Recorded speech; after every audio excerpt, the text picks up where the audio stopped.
It is no surprise that a more than a year-long siege on Tigray and the resumption of hostilities will bring with it a devastating humanitarian catastrophe. Many civilians continue to be displaced from their homes due to conflict, and the number of displaced persons arriving at IDP camps every day is staggering. As Dr. Hayilam Khasai of Tigray Health Research Institute puts it, the number of newly displaced persons continues to rise, and thousands more are expected to arrive as the war on Tigray continues. We have many new IDP sites, and the number of the number of the war fronts are increasing, especially in the south northwest area and in the eastern part. Especially in the first weeks, we had around 89,000 of internally displaced people. Then before 2 weeks, we have around 346,000 internally displaced people, and by now, before 3 or 4 days, we have around 432,000 of internally displaced people. So by now, we expect just around 500,000 internally displaced people by this time. While the number of newly displaced persons is overwhelming, as reports indicate, shelter, food, and medical supply for these IDPs is almost non-existent. Many pregnant and lactating mothers, as well as patients with chronic illnesses, continue to arrive at these camps, but proper care is unavailable. The worrying thing is not only the number. The main worrying is, one, usually these IDPs, they come without anything, without something to eat, without anything to drink, without any shelter. And life there in the IDP sites is very worrying. They don't have anything to eat at all. So almost anything. They are living in the forests, in the streets. They spend day and night without any shelter. The other news that we are hearing is we had also some IDPs from the Eritrea.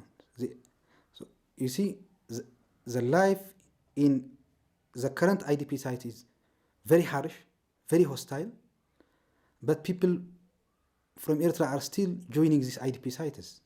So you can estimate what the life condition in Eritrea right now.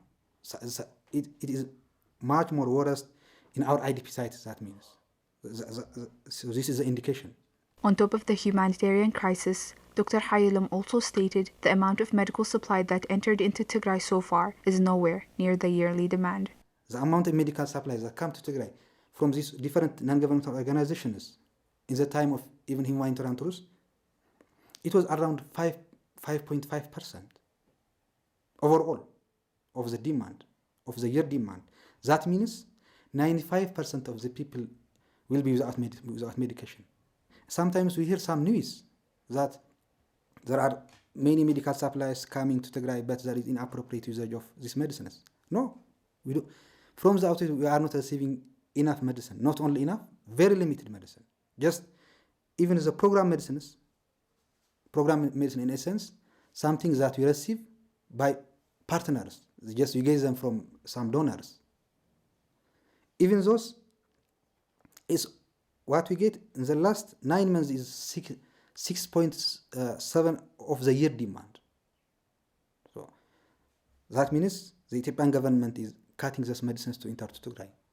As medical supply continues to be blocked from entering the region, the doctor called on the international community and concerned bodies to stop the crimes against humanity being committed on the people of Tigray. During crisis, receiving medical care, not only the civilians, even the POWs, prisoners of the wars, the wounded patients, wherever from they are, they have the right to get medical access.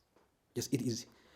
During crisis, getting medical care is just human right.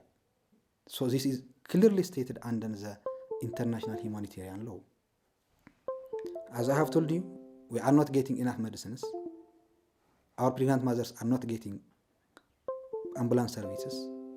So many outbreaks are just without control. Very treatable patients are dying due to lack of oxygen. This is automatically crime against medical neutrality. Right? So anybody, whoever he is, I'm saying, have the right to get to be treated, to get medical service. And if somebody is blocking to get medical service, he is committing crime against medical neutrality. And in fact, this is automatical crime against humanity.